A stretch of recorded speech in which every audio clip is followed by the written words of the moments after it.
Okay. So fourth general session, which group wants to give a summary of their group project? Who wants to go first? Don't everybody volunteer at once. Okay, then we're going to go in order if you're not going to volunteer. And group one was Leila's group, I think. All right, girls, take it away. I ain't gonna say nothing. You have your assigned roles, so unmute and get after it.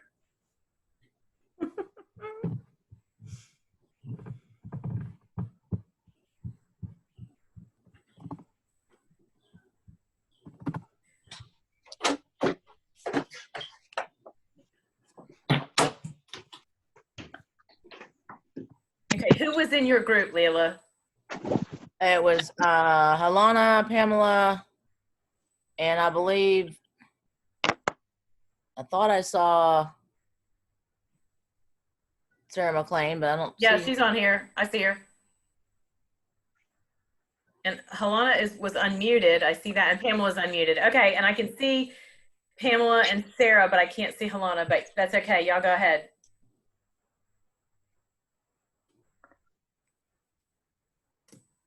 Who was doing our research question, people? Oh, I got the research question. I didn't know who was going first. Go ahead. Our question was, how important is students' participation in social movements? Our research objectives, we found 3 scholarly articles explaining student activism. Globally found, we found it in US, Ghana, and South Korea. Also, student participant is important, and it's also stressed through the importance of technology for students and how students who fail to participate, it's due to the effects of life and situations like finance and family emergencies. Not everyone is granted access to schools. And the research conclusion. So we concluded from our research that student participation strengthened and even proved to be essential in the social causes and movements. We also found that with increase in technological advances, more students are able and willing to take part in social causes. This is because in our second article, it mentions that social media offers a safe place and more opportunities for students to join social causes. Sarah, you're up. You're muted, honey. Sorry. Okay, so after conducting research in our related theme, we found not only globally, but in America as well, that students participating in activists and all that is very important. With this information, we would bring our research to our college by conducting a survey at our college to assess student empowerment. And based on the results, we would have a party-like event to make people comfortable and open to have fun, and invite different groups within the community to attend and have a motivational speaker.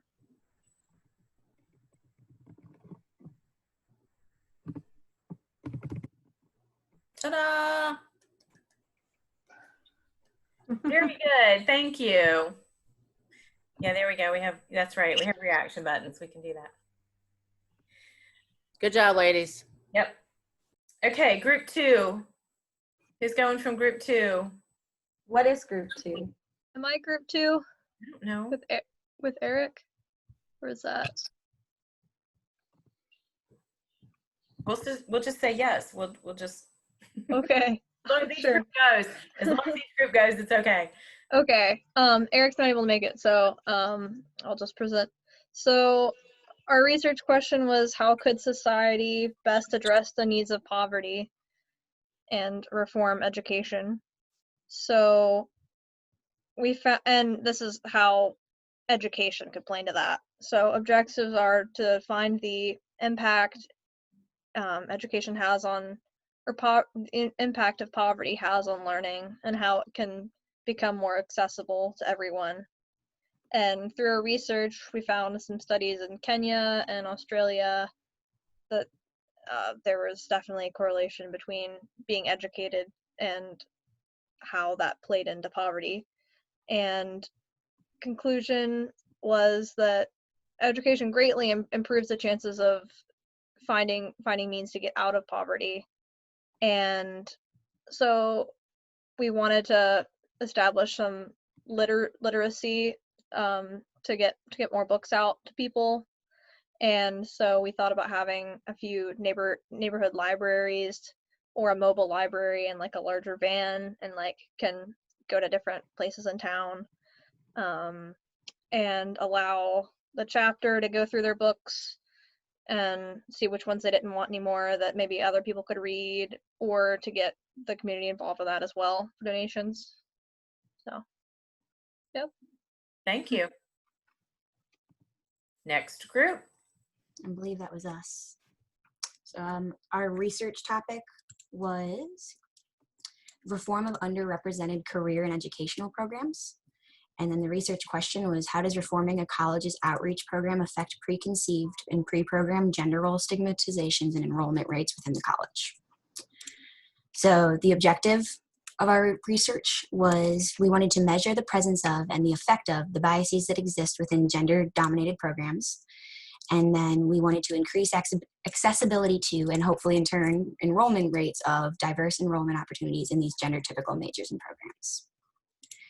And our research results, we used the terms gender bias, equality, stereotype, gender gap, sex differences. We used the term college, education, workforce, university, and career. And the hypothesis that we gathered was that some college and career pathways within colleges have a gender ratio that is not reflective of the student population. By increasing accessibility and exposure to these programs, this disparity may be decreased. And the proposed action was to host a day in the life workshop for early college students. And that's basically going to be where you have students sign up for 2 workshops. And I piggybacked your idea of switching that list when you were talking about the debate team and catching them off guard, Beth. And so it was like a switch which one they signed up for. So take like the undecided students and say, all right, we're going to go do a walkthrough of industrial engineering and a walkthrough of nursing. Put your name under one of these lists. And then last moment, switch them and send the kids who signed up for industrial engineering to nursing and vice versa. And before and after you do that, conduct surveys. And the one before will identify like any career and college goals they may have, see if that preconceived notion already does exist, and then survey them again after to see if their opinions have changed and have their biases been challenged. And then at the end, you could examine the enrollment rates of these colleges within their underrepresented programs before and after these changes were made. Very good. Thank you so much, Claire. That was great. Yay. Claps are coming slowly but surely. They're getting there. Next group. Olivia, do you want to go? Yeah, I believe we were group 4. It's just me though. That's okay. So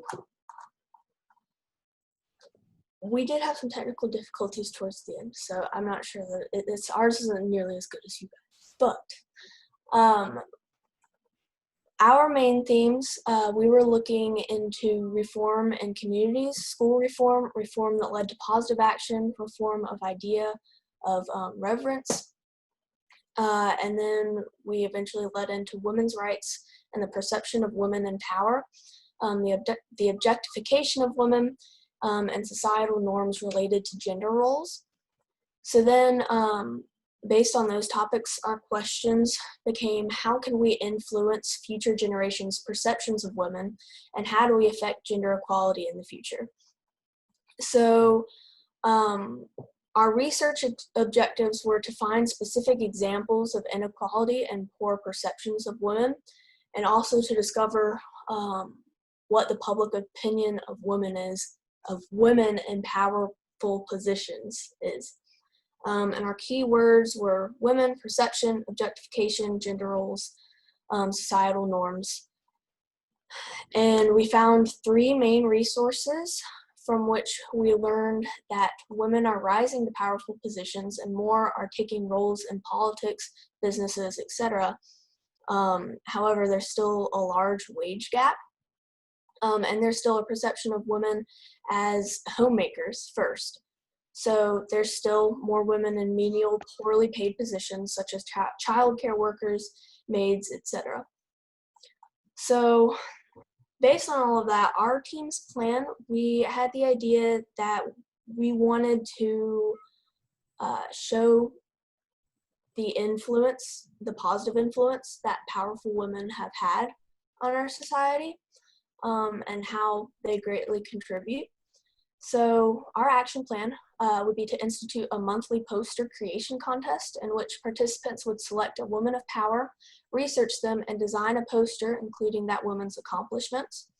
And then one winner would be chosen every month, and their posters would be published and posted around the college and in members of the community or small businesses in the community that would be participating.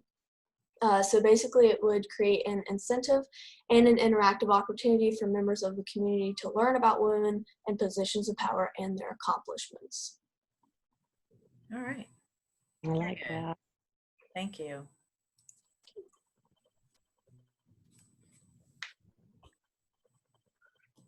Next group. All right, we were group 5. Our research question topic was what reforms need to be made to better accommodate disabled individuals in America. Our research objectives were what is not being done to accommodate the needs of disabled individuals and what is being done to accommodate the needs of disabled individuals.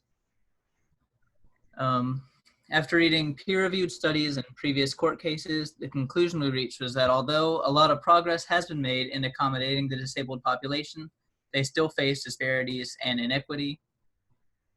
And our conclusion, our action was to assess local community areas for accessibility, including your campus, and campaigning for these issues to be rectified.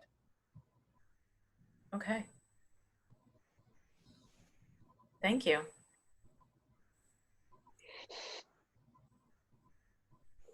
We have some good projects out here. All right, next group. Do we have one more? Yes, Parker, is that you saying, oh, I thought you were, okay. I thought you were telling me you had a presentation. Was that it then? Do we only have the 5? I can't remember. Okay, that must be it then. All right, thank you. And at this point, then I believe we're going to move into our debate.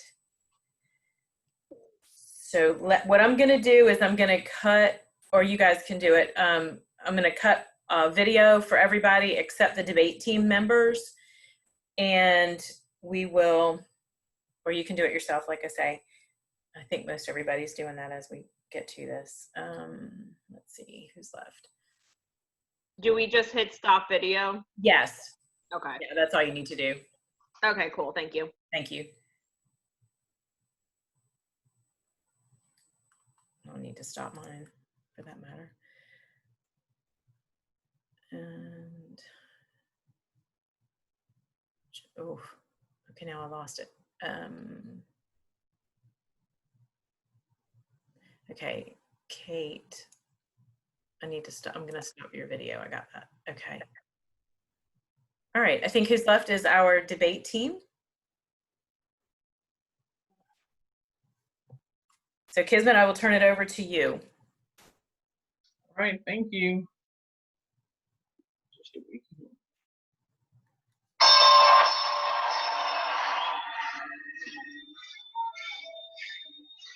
Ladies and gentlemen, welcome to the main event.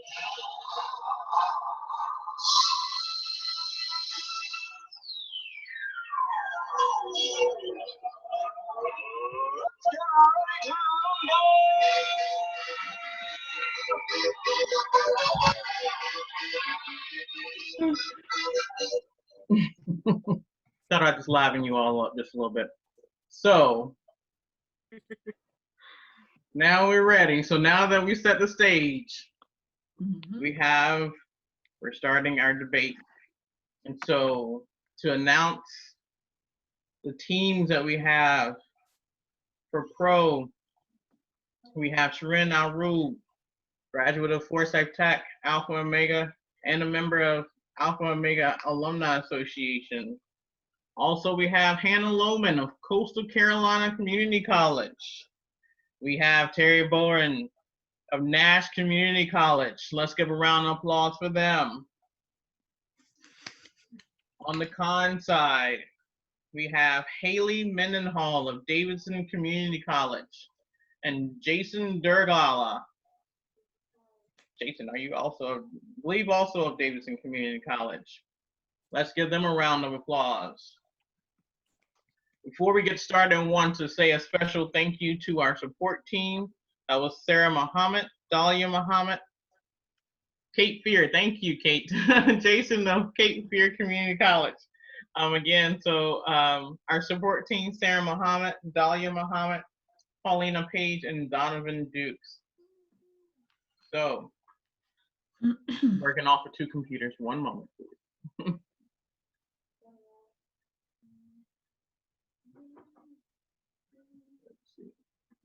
May I say something real quick, Ms. Kissman? Sure. I just wanted to say to all of my team members and the opposing members, good luck, and I wish y'all the best of luck.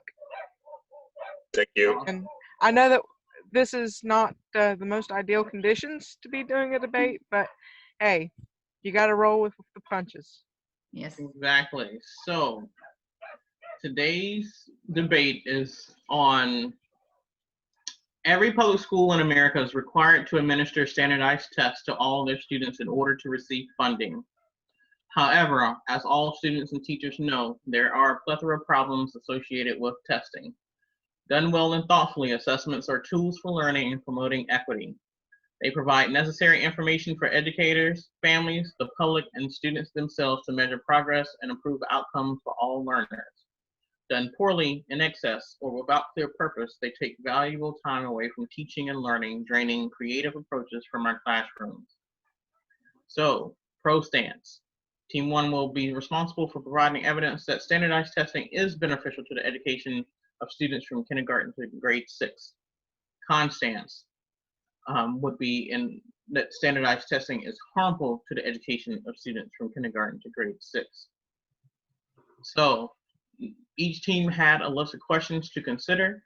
They have already designated who will be providing their opening statements. Just to give you all an idea of what the format will be, each group will have the opportunity to present opening statements. And then following the opening statements, we will have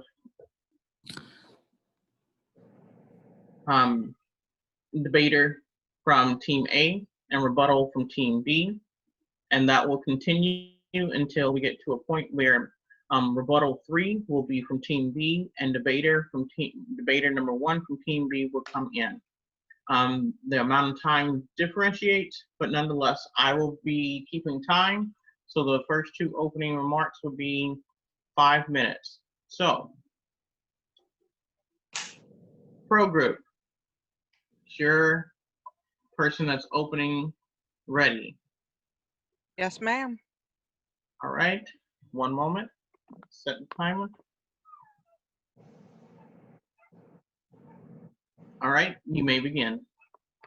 Standardized testing for children, more specifically testing for children in kindergarten through the 6th grade, is something that is seen in most elementary, middle, and high schools around the United States and the world. As the times are changing, some may say that standardized testing is a waste of time or useless. However, we see that standardized testing on children in kindergarten through the 6th grade is something that should be implemented and remain in our school systems for the current generation and future generations to come. With the current pandemic situation that we are all facing, parents and children are switching from the public school system to homeschooling. Homeschoolers must take standardized testing to ensure that they are ready for the next grade, have truly learned what was taught to them, and is also required by most states that homeschoolers take at least one standardized test per school year. As a former homeschooler myself, I know that it is important to take the tests because it is more of a challenge to learn new things, especially school materials, in a home setting, rather than in a school environment with well-educated teachers who went to school themselves to teach children. This being said, standardized testing should be used to ensure that they are, in fact, learning the materials, just like in public schools. Standardized testing is also used to create specific guidelines for curriculum, as well as the use of standardized testing can help find flaws and mistakes in the schools and find problem areas for students.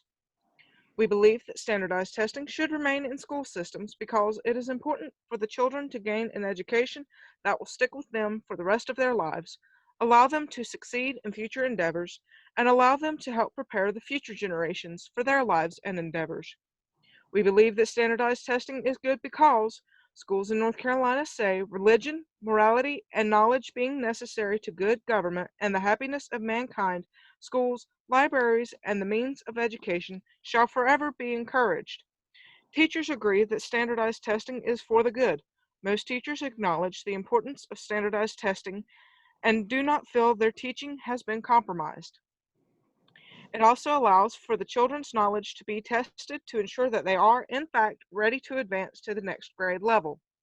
For those who are not ready, they can be held back or tutored to gain the necessary skills for the next grade. Children must show that they are capable and ready to go to the next grade level, and the way that this is done is by using standardized testing. As previously stated, we are for the usage of standardized testing for children in kindergarten through the 6th grade because children deserve a good, balanced education without having to struggle to make it from one grade to the next. Like a child learning to ride a bicycle, some may take to it the first time, whereas others, they may need a little extra time and effort to get going.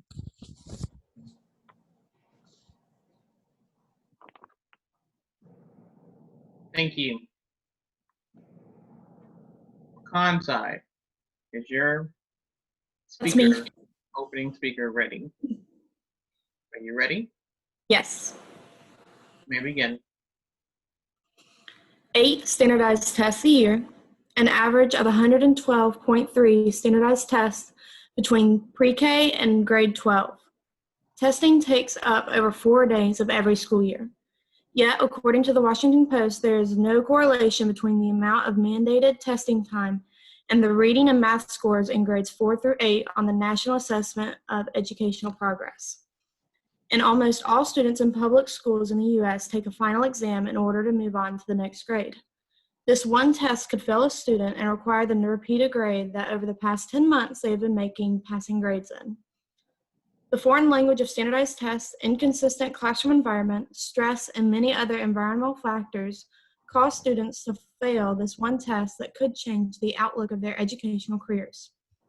Texas A&M University found that even though grade retention in elementary grades does not harm students in terms of their academic achievement or educational motivation at the transition to high school, it increases the odds that they will drop out of school before obtaining a high school diploma. Students failing a standardized test in elementary schools and being held back a grade includes more high school dropouts in the end. The standardized testing system did not work over the past 20 years, and it is time for a change. The system once used standardized tests in the U.S. to create a comparison between countries and states, but this is no longer true or a good enough reason to continue with testing when the effects are higher risk of student anxiety and stress, racial educational stereotypes, and the exponential costs for American taxpayers. Along with the negative effects of standardized testing, there has been no improvement in test scores. According to the report from PISA from 2009, since the No Child Left Behind Act was passed in 2002, the U.S. slipped from 18th in the world in math on the Program for International Student Assessment to 31st place in 2009, with a similar drop in science.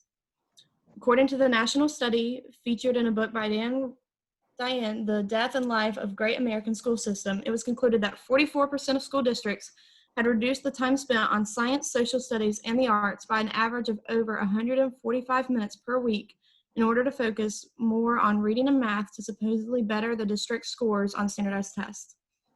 Standardized testing has restricted teachers and school districts to teach for the test, which has narrowed the curriculum and has not succeeded in achieving educational excellence. Teachers are forced to take on more students without help at a lower rate of pay and with less benefits as they watch their students struggle, cramming information for a test that they will not remember a week after they take it.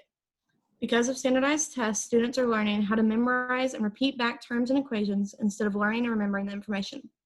So why have standardized tests continue even after the overwhelming evidence that shows that tests are more of a hindrance than a successful educational evaluation method? Thank you. Debater number 1 from pro side. That'll be me. All right, are you ready? I am ready. All right, you may begin. Schools benefit from standardized testing through federal and state funding. The funding formula is lopsided, but the benefits outweigh the negative. For example, if the state raises taxes to help support the school system, low-income communities are capped out at $10,000 per student. But the wealthy communities raise the amount per student to $12,000 to $16,000. Is this fair? Absolutely not. If the low-income schools do not receive funding from standardized testing, that school will close. Terry, may I pause you for a second? Sure. Yeah, when you turn your head, we lose the sound. I'm sorry. It's okay.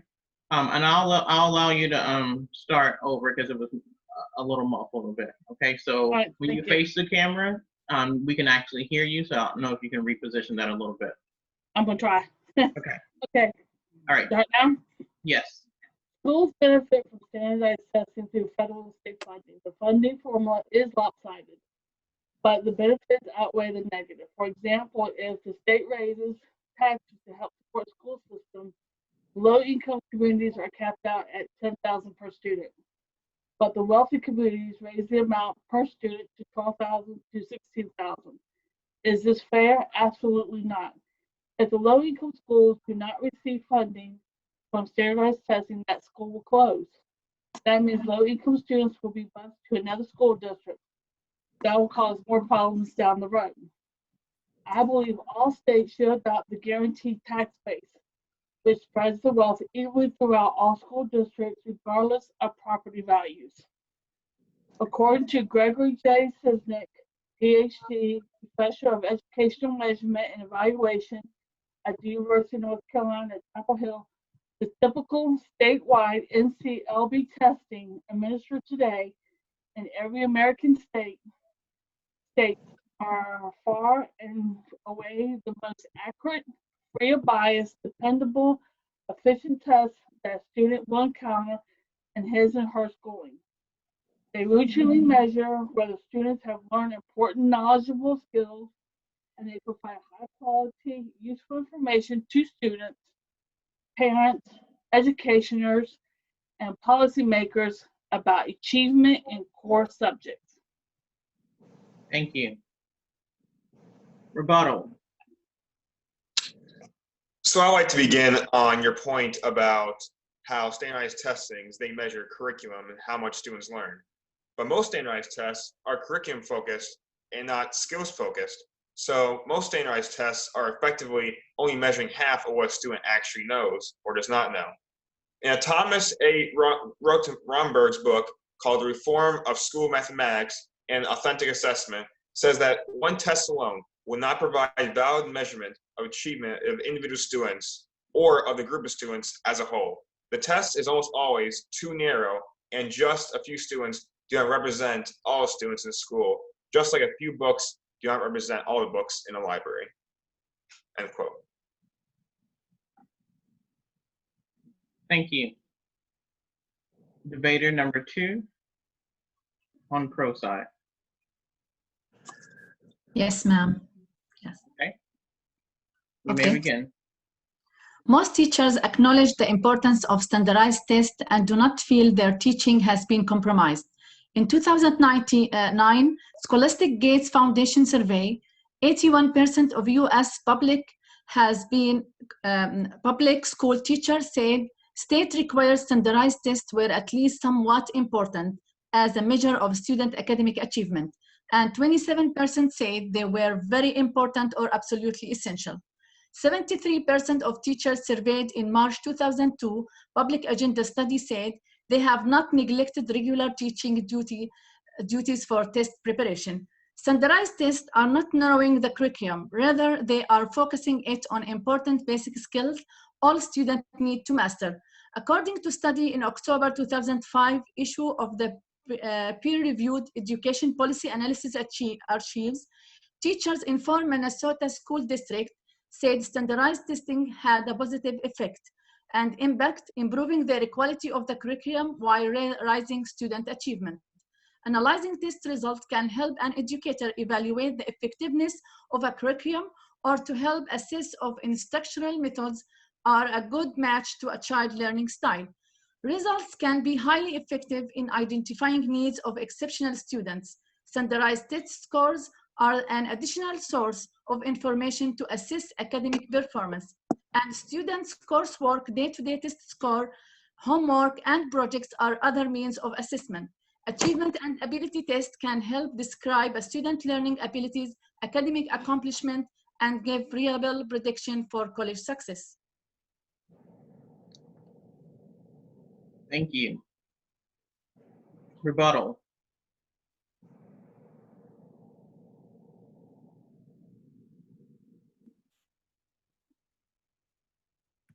Sorry, I was muted. Consistency across the country is not always best because different regions learn, need to know, and believe different things. One way of thinking and learning is not relevant across the entire country, so that's where standardized tests mess up. Also,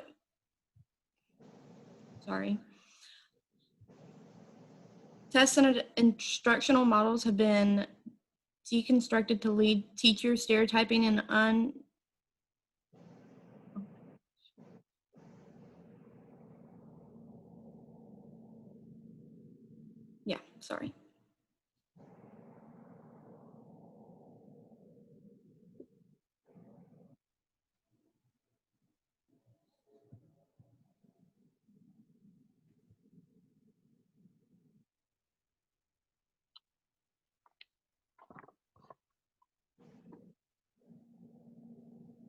Time.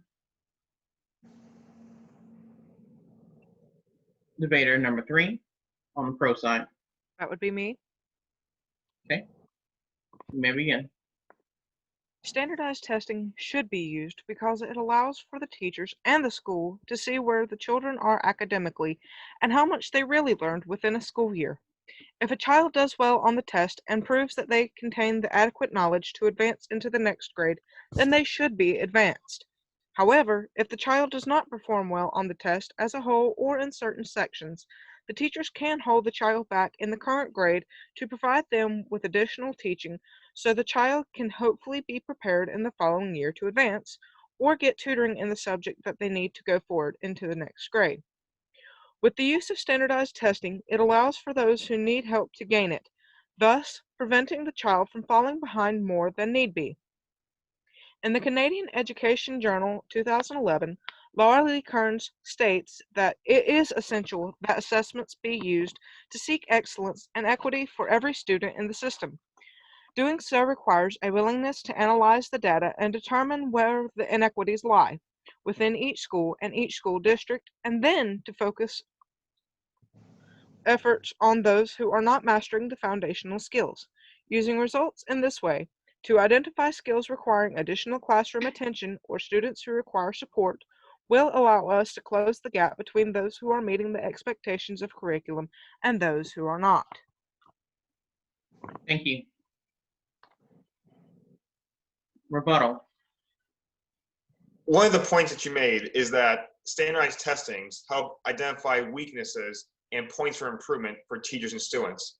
This is one of the core purposes of standardized testing. However, the empirical research has actually suggested otherwise.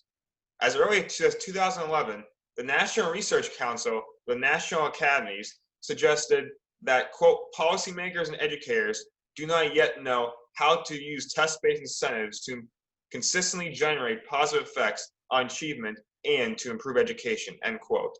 In other words, this organization found that even after there were financial incentives for states to implement standardized testing, there was little to no evidence that requiring standardized tests helped to improve education.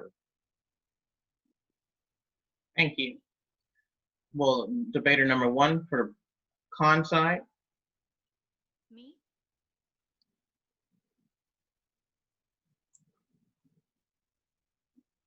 Is that you, Jason? I'm sorry? Are you Haley? It's Yes. Haley. Okay. All right. Let me know when you're ready. I'm ready. All right. You may begin. Stress levels in students are heightened during and before testing and are reduced after the test, according to the Journal of Research in Childhood Education, which found an increase in behaviors reported to be stress-related during the testing and a decrease in those behaviors following the testing. Copying and calling out answers during the test were also observed frequently. Children also marked incorrect answers, but when interviewed after the test could respond correctly. All of these are behaviors that are related to stress. A study by Walden University found that an estimated 10 million elementary and secondary students experienced test anxiety in the past decade. In a classroom of 25 students, between 1 and 3 students were at risk for developing test anxiety, including students of average intelligence, students with learning disabilities, and even gifted students. Children who have episodes of anxiety, which have never been diagnosed and treated, can experience a serious negative impact on their current and future academic achievement and development. It will cause some students to rush through tests in order to escape the unpleasant experience. Some students will refuse to complete any part of the test, and others will quit after completing only a few problems. Test anxiety can cause a variety of behaviors such as crying or vomiting and emotions such as worry, fear, and stress. This study also discovered that anxious children who have some history of success will do slow, cautious, accurate, on-task work. Unfortunately, they receive low scores because they do not finish the test. Some anxiety can be helpful for the body to use as motivation, but too much anxiety can disturb mental skills that students need to be successful on tests. Many students with test anxiety cannot concentrate on the test questions, which in turn trigger poor performance on tests. On the other end of the classroom, teachers have many reasons to be stressed about standardized testing because if students score badly, it reflects on their teaching capabilities. Because teachers have to now teach the test, it determines everything that they say and do in the classroom. When student achievement fails to meet certain standards, individual teachers as well as school district administrators. All right. Rebuttal from the pro side.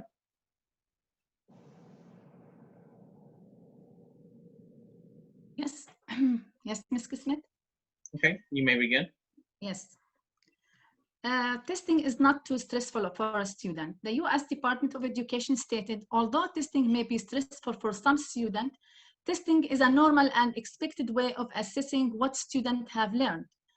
As a November 2000 University of Arkansas study found that the vast majority of students do not exhibit stress and have positive attitude towards standardizing test program. Young students vomit at their desk for a variety of reasons, but only in rare cases in this the result of testing anxiety. And as the usual things, like we believe that since testing is usually one of those things in life we have to do, so it's we have to use it as a valuable tool that can encourage students to do their best and help teacher also to and identify the student that they need Time. help. And okay. All right. Thank you. Debater number 2. Time side. To understand the obvious burden of standardized testing that is shared by everyone, you do not have to look further than the sheer economic cost of standardized testing. A study by the Brown Center on Education Policy at the Brookings Institute says that nationwide, school systems will, on average, pay $1.7 billion to conduct standardized testing per academic year. That $1.7 billion figure was calculated in 2012. So imagine what the annual cost to taxpayer-funded school systems is today. Furthermore, if we were to get rid of standardized testing, imagine how states and localities could use those dollars to hire more teachers, increase their pay, improve schools, and give every student the tools they need to succeed and grow. Thank you. Rebuttal.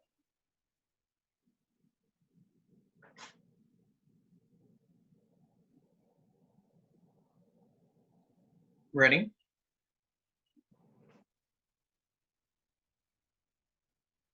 Yes. The standardized testing is expensive, and it does cost hundreds to the schools, to where we could order to have more teachers in the school systems and give them more pay raises. But as I was on my thing, school still has to have standardized thing. If not, if you don't have standardized testing, even though it does have cost, the schools still benefit from it, even though it's not giving us more teachers and stuff like that. Because if we lose schools, kids are going to be bused to other school districts, and it's going to cost more money with school buses. Thank you. Debater number 3, Kansai. Ready? Ready? Yes. You may begin. Standardized testing hinders efforts for equality in America.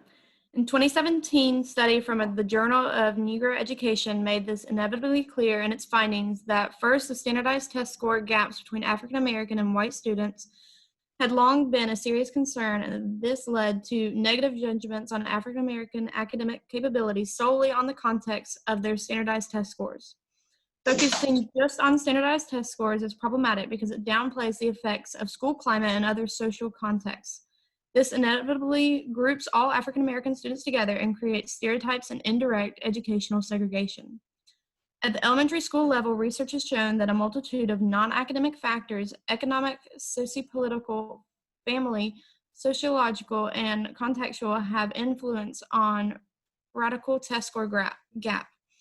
Beginning in elementary school, high-achieving African American students in particular have reported a constant feeling of being stereotyped as academically inferior and being compelled to prove their intellectual worth.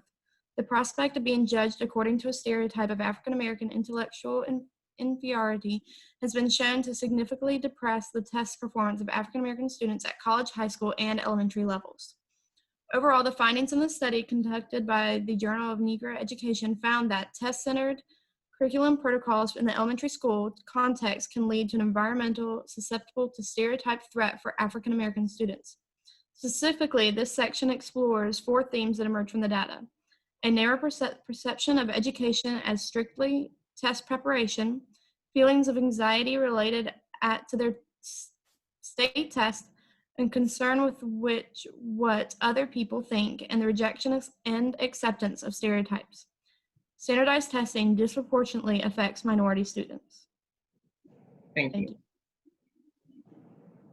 All right, rebuttal? Yes. All right, ready? So, yes, ma'am.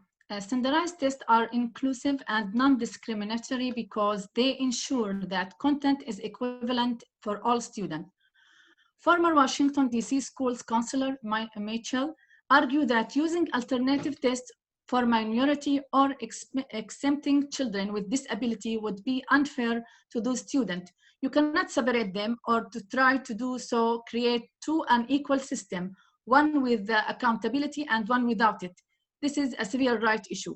So about the minority, like even the one that came from outside the United States and they just want to attend the school, they need to do the standardized test because they will be evaluate them for their level, and they will find what they need for help, and it will be beneficial for them to put their children on the track that they need if they need help, or with not exclusive them from to be in the school. Time.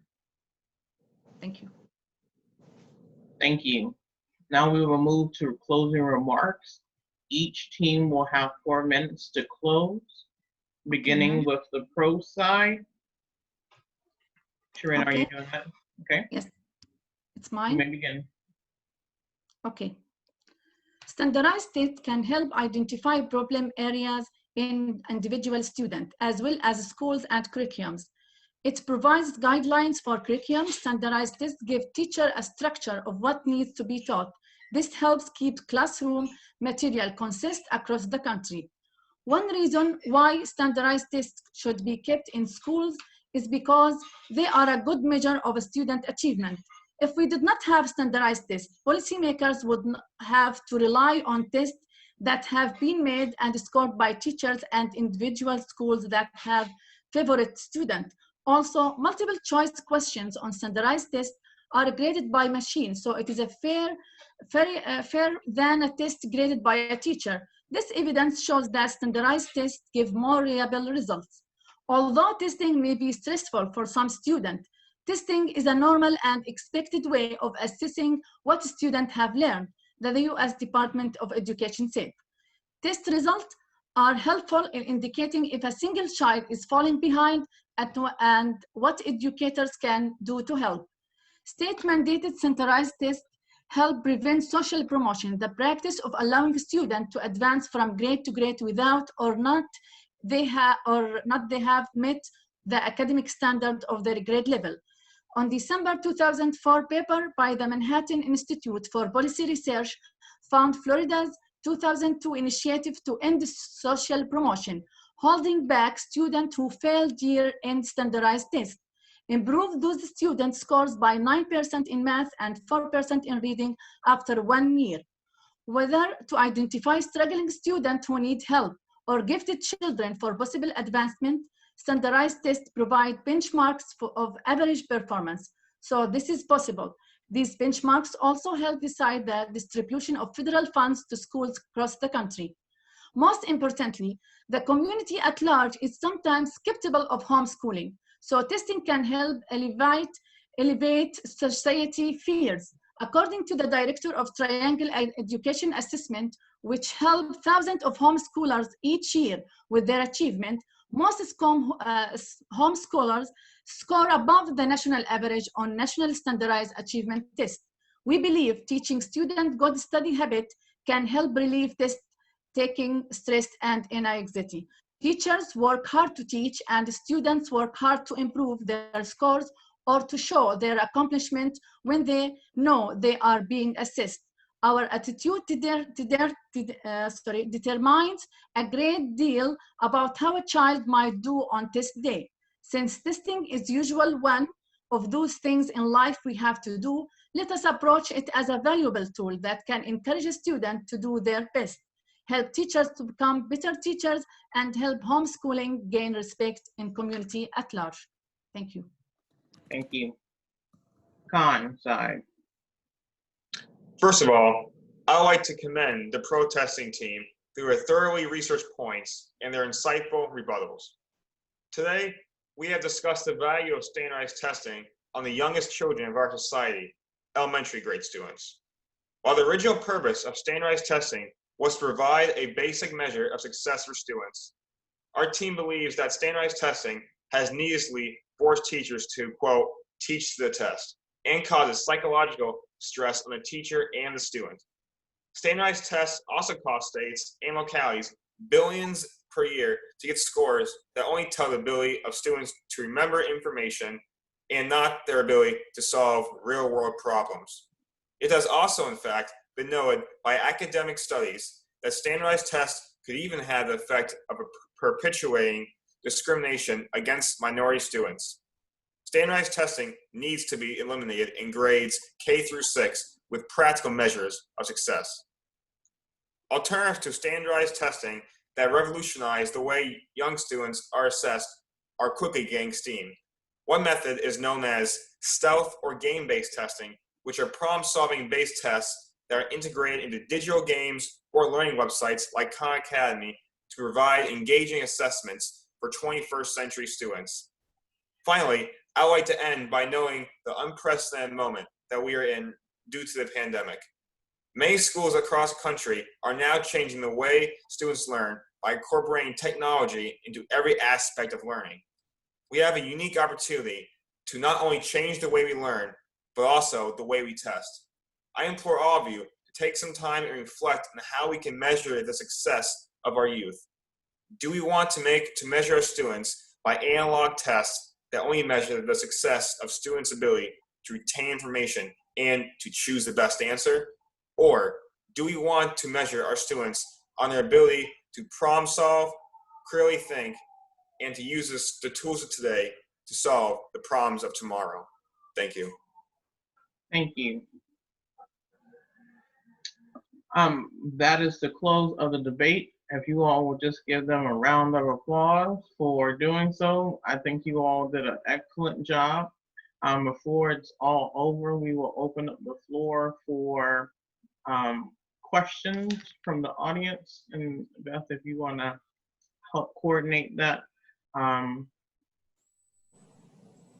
So just to let you all know, please, debaters, you've gotten a lot of good remarks in the comment section. So a couple of points I just want to acknowledge that the debate is a very challenging thing for the participants. The time limits, the limits on research, for example, having information for rebuttals makes the effort complicated, and in technical complications this time, we can better appreciate the effort. It is trying this experience that is so invaluable. I applaud all those who tackled this today. Folks said, we have meeting almost four times today, and yesterday 2 times. Yeah. So, yeah. Great job. Yes, you all did an awesome job. So you all are getting a lot of congratulatory remarks. And does anyone have any questions about the topic? So Hannah acknowledges that it was her first time. I think it was Sharon's first time as well. But Hannah acknowledged that she did enjoy having fun. I want to practice this. It's a challenge, to be honest with you, and also it's give me experience in my field. In the future, I'm gonna be negotiate people, business and field, and how you can it's about not convince them about your idea, prove the evidence about what you are talking about, like how we can even sometimes meet both of us to the point that we can agree on something beneficial, the aim we are talking about. Sheila Dickerhoof has her hand up. Okay. Sheila, if you have a question, you can unmute yourself and ask it. Okay. I have a question for the pro side, actually. You guys stated that you thought that there should be no exemptions for children with disabilities within this. And I'm a little curious as how that would work, because by definition, a standard test is going to be administered the same way for every child. However, if you have a student that is 17 years old, but is developmentally 2 years old and cannot even hold a pencil to take that test, how would that even factor into this?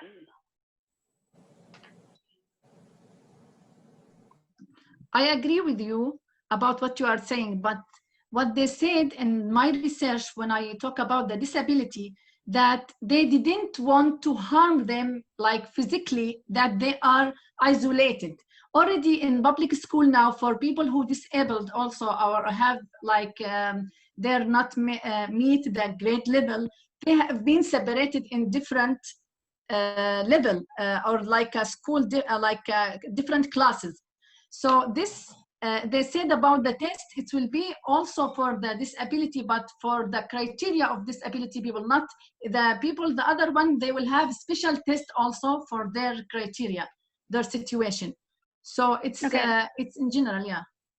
Okay, I was just a little confused about that because a standardized test is standardized across the board. So this would be a different test.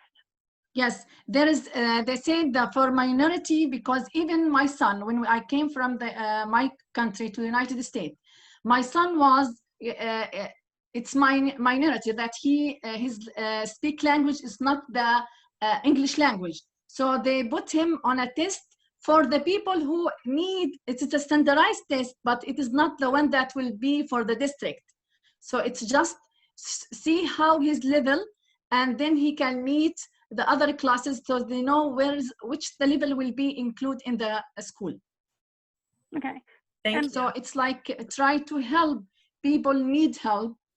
And to be honest with you, I will say something about it's mainly it's economic. It's not race or a minority. It's related mainly to economic. If something against that test, standardized test. Thank you, Sharon. Thank you, Sheila. Who else has a question?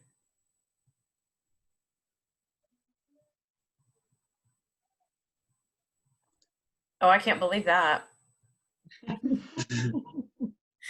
This group normally likes to talk, so and challenge especially after the debate.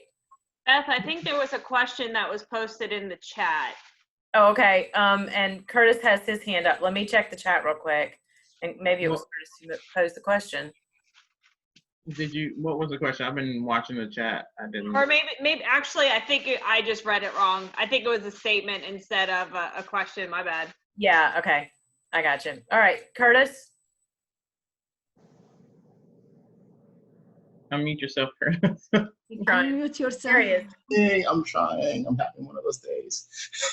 So I did hear the part about standardized testing and minorities. And I guess what I was thinking when you were saying that is that it's a little bit more complex than to say that standardized tests are unfair for I guess the assumption was African Americans, and particularly inner city youth, because it's a little bit more complex, I would figure, because obviously it's the economic part of it. And then just on a simple scale, and me being African American and growing up in the inner city, if you don't give us a pole to jump over and you keep the standards low, then what do you get? So at some point, I think that you do need standardized testing for African American communities, but at the same time, you have to realize that there are other issues that are at work in those communities that I guess can lead to the inferiority complexes of the testing. So when you said that, I was just trying to figure out exactly where you were going with that. Yeah, that did get a little misinterpreted, I think, but most of the information that I found in the scholarly journals and stuff that I looked at were for inner city type urban, more developed, urban city areas, and not necessarily that they're like lowering the standards for minority students, but that there was bias by teachers and school districts that weren't setting as high standards for those minority students. So if you're gonna set the standards low, then why have the test at all? Because I agree with you that it should be all the same and there shouldn't be any differentiating between minorities and other races and ethnicities with the standardized test. If it's gonna be there, then it needs to be completely level on all grounds. And that was the information that I was finding, was there was hidden systematical bias within the system and things like that were holding those students back, and the stereotypes that they couldn't achieve higher, even though we know that's not true. But that's what those studies that I found, that's what they were saying. And so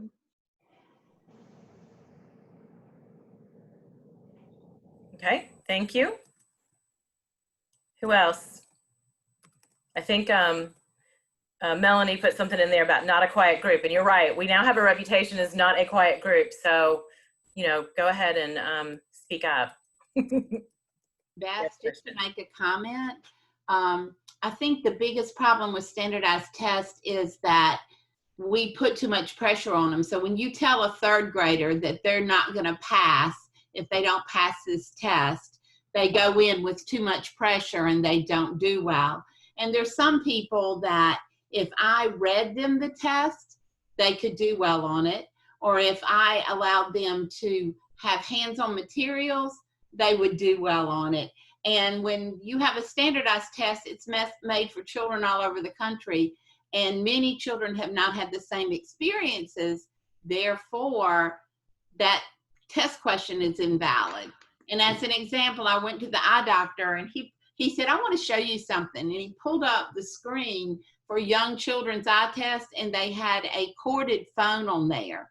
And he said, every child fails the test because they've never seen a phone with a cord on it. So sometimes it's not that the test, it's bad to give tests because we want children to be at the highest levels and be challenged. It's that the tests are not valid for the population.